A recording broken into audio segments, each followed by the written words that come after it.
Is mercenary life estranging you from your family? Looking for something to help reconnect with your daughter and maybe bring her into the family business? Then look no further. New from FalTech, it's My First Mech. Welcome back, everyone. BattleTech. Starting out as a tabletop wargame in the 1980s, it's a franchise that hasn't so much had ups and downs over the years as a high-frequency sine wave. After a good start, it expanded and spiraled out with decent success in video games, card games, and books. However, it was also embroiled in a number of high-profile IP lawsuits with alleged Italian mafia and George Lucas. Not at the same time, those were two different lawsuits. Finally, there's also one season of a particularly blurst but somewhat still beloved animated series. You dare to refuse my bajol? Refuse your what? And whatever the fuck Clicks was supposed to be. Given all that, you may be asking, what's this thing that looks like a mutated piece of corporate stock management software from the early 2000s? This is MegaMek. While most BattleTech video games have been either action or tactics games based off the franchise as a whole, MegaMek is a total digitization of the tabletop wargame, complete with multiple aspects having various competing rules.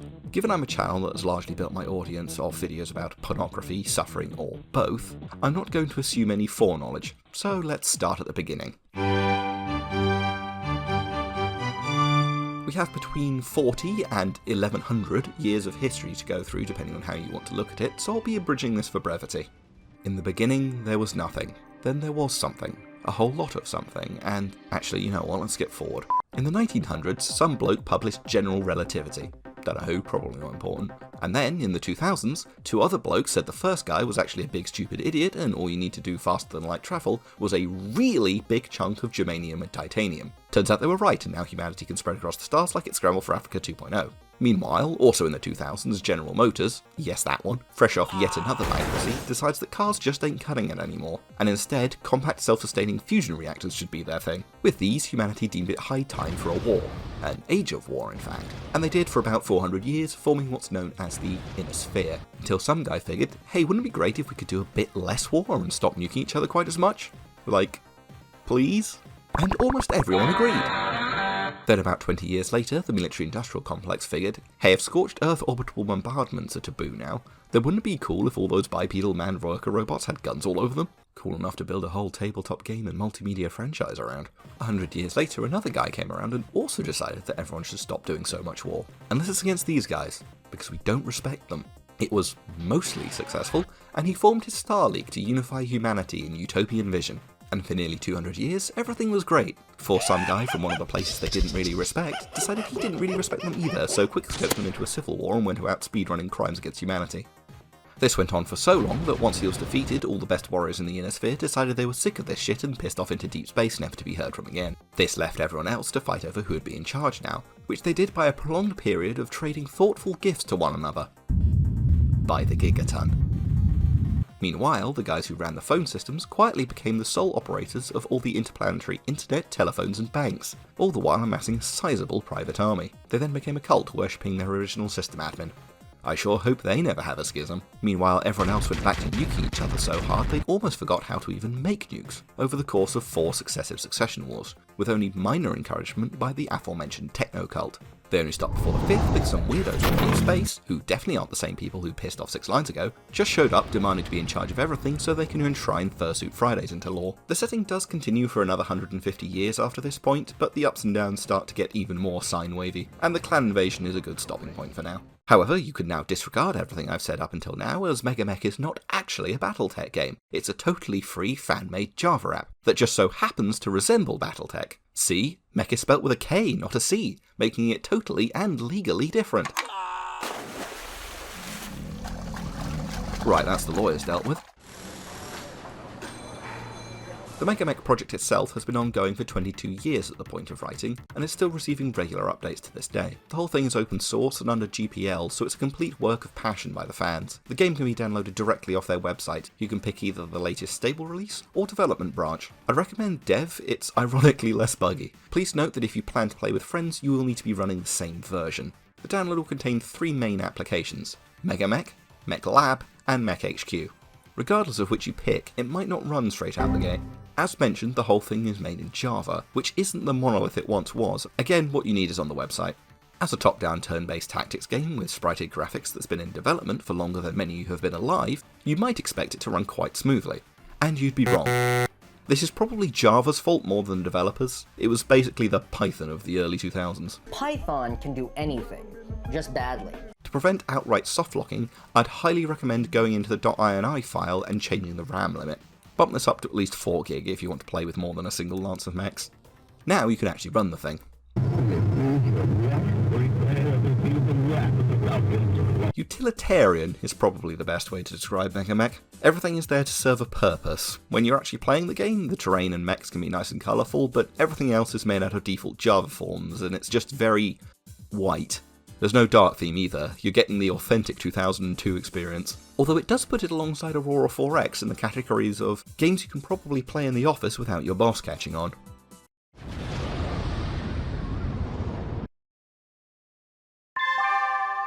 Yep, that's the only one, unless you count the Windows error noise.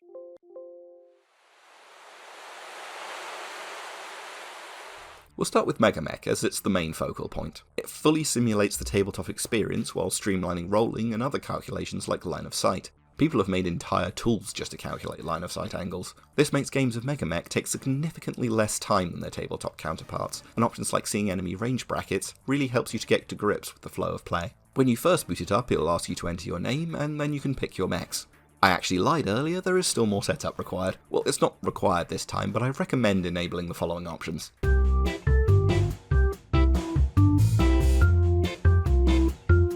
If that looks a bit overwhelming, don't worry, you can just load a settings file here. I've linked mine in the description. Then pick your mechs, maps, deployment zones, and you're good to go. The game doesn't have a tutorial, and given their license might not actually be allowed to. BattleTech gets called combat math for a good reason. The rulebooks having upwards of 20 pages of just tables, and the quick reference sheets that come with a starter box being 2 pages of additional tables, have probably turned off more than a few people over the years. But once you break it down, the game's not actually too hard to grasp. It's split into 7 main phases: initiative, artillery, movement, tag, weapons, physical, and heat. Many of these you'll not encounter on most rounds or even games. Initiative. In the initiative phase, all players roll off and whoever rolls higher gets to not go first. No, you did hear me correctly, the winning player doesn't move first. Once the losing player has moved a unit, the winning player then moves their own, alternating back and forth, the winning player always getting to move last, regardless of the number of total units. It makes more sense to think of winning initiative not as moving faster, but as outmaneuvering your opponent. Each unit will have a walk, run, and jump value, and it is possible for some of these to be 0. How far an individual unit can move can vary greatly based upon its weight, engine, and if you strapped 4 tons of hydrazine to the thing. Each hex you move into or turn towards takes 1 point. Changing elevation, entering woods, or wading through water adds additional cost on top of this. Jumping avoids all of these, but not every mech can or should fit jump jets. The further you move in a turn, the harder you are to hit, and the more you tax your engine, the harder it is for you to hit others. Once all movement has taken place, you move on to the weapons phase. Firing weapons follows the same turn order of alternating declarations. However, no damage actually takes place until all has been declared. This helps to avoid the issues of one player getting alpha striked off the board like some other games. Mechs don't have traditional health points, or perhaps it'd be more accurate to say they have almost 20 simultaneous sets of health points. Some dependent on direction or being stacked behind others like onions. If you came to my channel off the back of the Fear and Hunger video, you probably already understand how that works.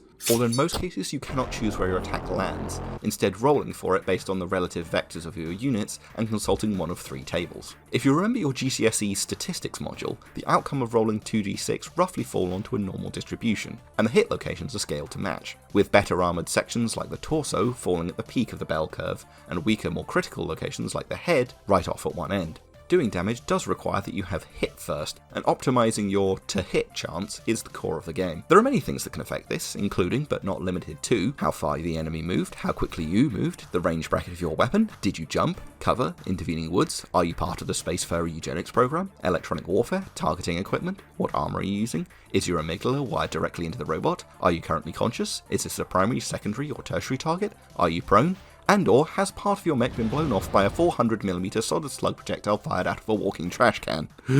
Luckily, MegaMek will automatically calculate all of this for you and gives you a straightforward percentile chance to hit. If you manage to destroy all the armour on a section, you can then start to feast upon the soft mech flesh below. Each time you do, there is a chance to crit the equipment in that section. This can disable weapons, actuators, or the ability for the mech to stay upright. And if you're very lucky, cook off the ammo bins and set the entire mech up like a firework. You can also make physical attacks. BattleTech is far more focused on ranged combat than melee, but if you do manage to get into base-to-base combat, you can still try and kick or punch the thing. Kicks do more damage and are easier to hit, but only hit legs. If you chose to punch, you can instead attack twice, once with each arm, provided you have not already used the arms to fire weapons. Each punch does less damage, but has a 1 in 6 chance of hitting the head, compared to the 1 in 36 normally. This does give it a compelling use case, especially if you've brought a melee weapon.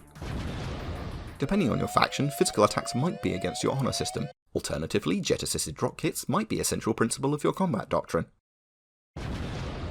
Doing so is known as a death from above, or DFA for short, due to the rolls required, high probability of equal damage to yourself, and the fact you cannot shoot on the same turn. DFAs are almost always a straight up tactical blunder, which is exactly why you should use them at any opportunity they are available. For one, they'll never see it coming, and for two, think of the sheer demoralisation when a 35-ton rocket-propelled porcelain throne collides directly with the cockpit of their assault mech. You can also charge, which works much like a DFA without the jump jets, and is somewhat of a less objectively bad idea. For the appropriately named Charger 1A1, this is actually a better use of the mech than its pitiful array of laser pointers. The final phase is heat. With the exception of machine guns, the taking of which is so much of a liability that its ammo actually reduces your battle value, all weapons generate heat to fire. As a general rule, the bigger the weapon, the more heat it will generate. How much you dissipate depends on how many heat sinks are installed in the mech. Any heat in excess of that is carried over to the next turn and has effect of its own, ranging from reduced movement to forced shutdown of the mech. If you did bring that machine gun ammo, it might start cooking off all of its own under the heat. If so, it deals the weapon's damage per shot remaining in the ammo bin, directly to the inside of the mech. A machine gun does 2 damage and has 200 shots per ton. The maximum possible armour of an 100-ton assault mech is 307. You may have noticed this is less than 400. This does mean that filling every slot of a mech with machine gun ammo and a detonator before running it directly into the enemy lines is an effective, albeit expensive, move. Or at least it would be if it was actually implemented. You're going to have to use your imagination a bit. It's already been nearly 15 years since units with booby traps were introduced. We're probably not getting it anytime soon. With heat resolved, the next turn begins and initiative is rolled anew. Rinse and repeat until one player has successfully completed all of their objectives. Usually this is just wiping the other off the board. I'm skipping over a lot, but that's the basics. There are over several hundred mechs, and that's not counting variants, most of which will have at least 3 and others have well over 20. You can select mechs yourself or generate a random selection meeting any criteria. On top of which the battlefield is often littered with infantry, tanks, combat and support vehicles, while the skies see VTOLs and aerospace fighters take flight. If you're very lucky, maybe someone even parked a warship in orbit that you can use for local bombardment. You can also use nuclear weapons, but well, there is a reason these were banned by the Ares conventions. So how do you build a mech? This is where Mech Lab comes in. In setting, mechs are constructed by creating a steel endoskeleton connected with a series of electronic muscle fibre bundles known as myoma. This is typically powered by a compact fusion engine and controlled by a MechWarrior using both traditional control sticks and a man-machine interface called a neurohelmet. Fashionability of these vary. This, in combination with a diagnostic interpretation computer and a great multi-ton gyro, keeps the mech upright while moving across unpredictable terrain, and allows for finer control over the hand actuators. Weapons and equipment are then jammed in wherever they'll fit, and the whole thing is finally wrapped in an ablative armour of woven steel, titanium and diamonds. The neurohelmets also serve as DRM, and it's worth noting that it provides more of an instinctual link to the mech rather than total one-to-one control. Technology for controlling through mind alone does exist, and comes with many fun side effects. Even then, it does have its limits. During the Pacific Rim, each Jaeger required 2 pilots to balance the neural load. BattleTech works on a similar basis. A normal human can control up to 4 limbs simultaneously, making the average MechWarrior twice as good as their Jaeger counterparts. This can be any combination of arms or legs, but the rules of symmetry tend to lead these to be either bipedal or quadrupedal designs. This goes for the human scale as well. Grafting a pair of wings onto your back is both practical and fashionable, but while in flight, either your legs or arms will dangle uselessly. This makes being a harpy not only attractive, but optimal. There are mechs out there that contain more than 4 limbs, but the limit remains in place, instead requiring 2 pilots rather than just 1. The only known people to have surpassed this are the Canopians, who through rigorous training and mental conditioning have successfully made centaurs. They do this exclusively for the sake of fashion, or particularly kinky sex. Interestingly, Tails seem to sometimes skirt the limit, further confirming the desire for Mofu as an ingrained part of human nature. Back on the topic of building mechs, a similar process is followed. You first need to pick how much your mech will weigh, which defines how big of an engine you can put in it and how much arms and armour you can load it up with. The choice of weapons can be a little overwhelming at first. Take for instance the humble medium laser, the most ubiquitous weapon in the inner sphere to the point where they are often fitted backwards for shits and giggles. But you'll notice you don't just have the medium laser, you also have the ER medium laser, medium chemical laser, pulse, heavy, X-pulse, improved heavy, VSP, and some of the above also have ClanTech variants. This is because the year field isn't just for roleplay. Every single weapon, piece of equipment, and whole chassis concepts have a year of prototype and production. On top of that, they also have a tech level. The longer it's been since it was first made, the higher chance it will drop from being experimental to merely advanced. This can also go backwards, all the way to extinct. Remember how everyone started nuking each other back to the Stone Age? Well, this will affect quarterly earnings. Certain tech can become extinct in certain years, only to be reintroduced later. Pick an era and faction you like, and design around that. The first thing you want to decide is your engine. These scale with the weight of your mech, so a standard 400 would have a 100-ton mech running at 6 hexes. Meanwhile, the same engine, the 50-tonner, gets it doing 12 hexes. However, the engine now weighs more than the mech. You can always choose to fit an extra light engine instead. This weighs significantly less, but is significantly bigger to compensate. 3 hits anywhere to your engine means destruction, so this means your mech can be destroyed without having to get through the highly armoured centre torso. XL engines are also 2.5 times more expensive. If you're designing on a budget, you may want to save some of those C-bills for better weapons. If walking is too pedestrian, you can fit jump jets. These are great for mobility as they don't take any movement points to change facing or elevation. The number of jump jets fitted just needs to be greater than or equal to the height of whatever you're trying to jump over. These generate extra heat and can only be fitted up to a total matching your walk MP, i.e. more jump needs bigger engine. Now you must need quite a big ram or scramjet to propel an 100-ton battle mech through the air. No, they're not actually jets. They're not even solid or liquid fuel rockets either. They are, in fact, ion engines, propelled by mercury. If you're a fan of Steins Gate, you probably already know what these are, but for everyone else, an ion engine uses a high voltage electric field to propel atoms down and thus themselves up. They are incredibly efficient, at the costs of generating absolutely abysmal amounts of lift. Great for keeping satellites from decaying orbit, not so great for overcoming surface gravity. What you need to remember is that BattleTech is a 1980s view of the future, meaning outside of setting-specific technology like FTL and Myanmar, most things are only to about the standard of the late 90s or early 2000s, just with sci-fi trappings. You'll have a phone that's still big enough to beat someone to death with, but it produces video holograms. You can mount a targeting computer on your mech, but the thing weighs upwards of 6 tons.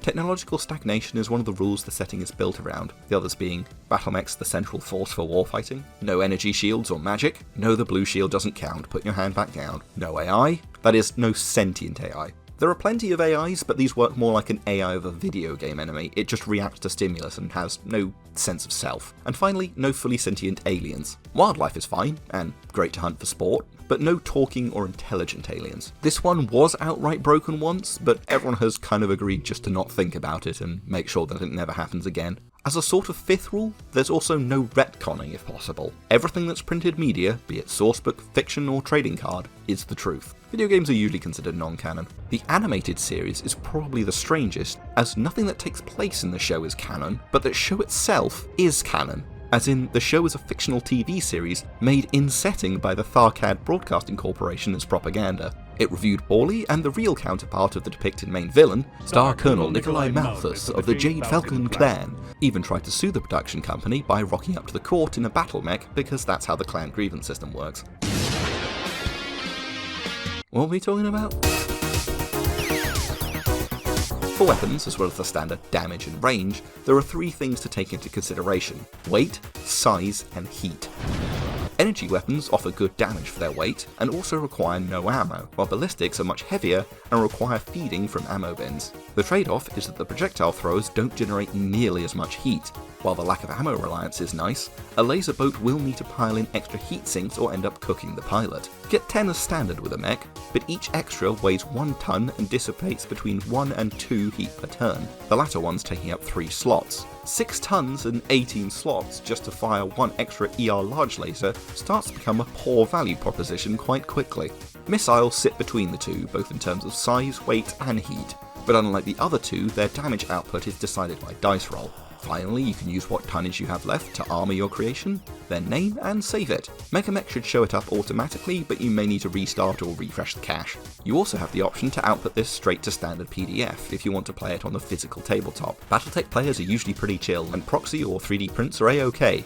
Or at least they used to be. Regardless, turning up with a hyper-optimised Mixtech C3i Sniper Lance is a good way to make people start playing with you. Great fun for stopping AI though. In lore, the clanners have an honour code for fighting, whereby before a fight they issue a bachal, stating how many and what units they intend to fight with. A full trinary stands ready to conquer your planet.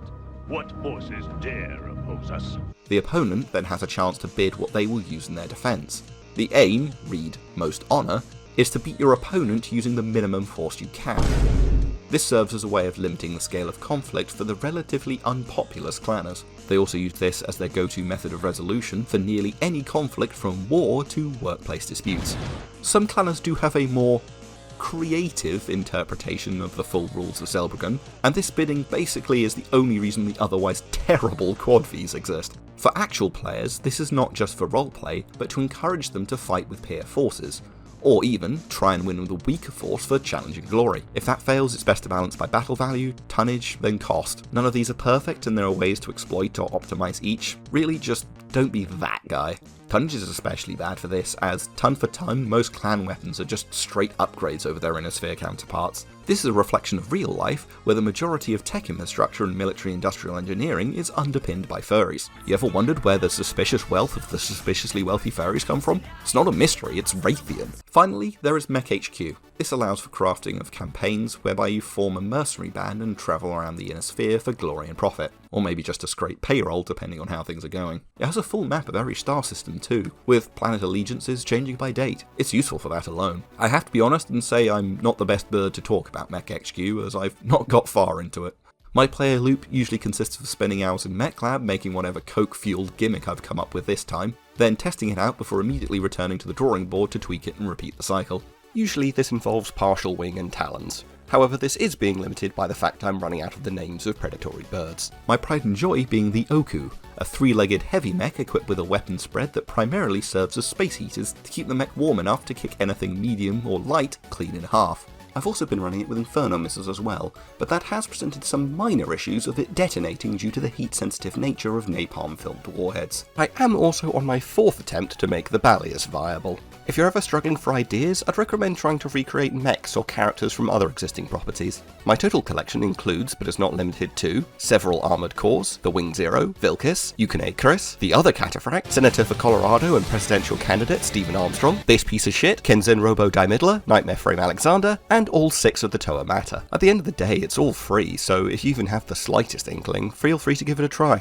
Honestly, this video was as much about BattleTech itself as it was about MegaMek, and if it's piqued your interest in the franchise, then there are quite a few channels out there dedicated to it. Tex Talks BattleTech being the most popular and highly produced. Or if you like your history a little less memey and a little bit more length of Lord of the Rings extended cut marathons, then Sven van der Plank is your man. He's just finished up the Second Succession War and makes for great podcast-esque listening. Finally, if you want to know more about the mechs themselves, then there's MechFrog. He's also a small creator and fellow Jade Falcon apologist. And there's always the animated series. Hopefully this gives you something to watch in the 6 months it'll take me to make the next video. If you need assistance with MegaMek directly, then they have a Discord, and I owe them thanks for helping me deal with some of the bugs, crashes, and eccentricities of the software I encountered making this video. Either way, thanks for watching, and sorry to those expecting the Pathfinder video. It is still coming, just that wrangling the engine was getting to me, so I started a small project to reset, and whoops, that turned into 6 months. That said, if you have ideas for things to cover, feel free to leave them in the comments, or pester me on Twitter or Discord, both linked below. Although, to preempt some of you, yes, I will be making a Fear and Hunger Termina video, just not yet. Fishing is coming out next update. You think I'm going to make a video while it's still missing such a critical feature? I was also going to start streaming the first Sunday of each month, but judging by the crater in subscribers each time I did, you guys fucking hate that. So you've been heard, not doing that anymore. Would you prefer it if I did it on a second channel or something? I don't know. Let me know. Either way, until next time.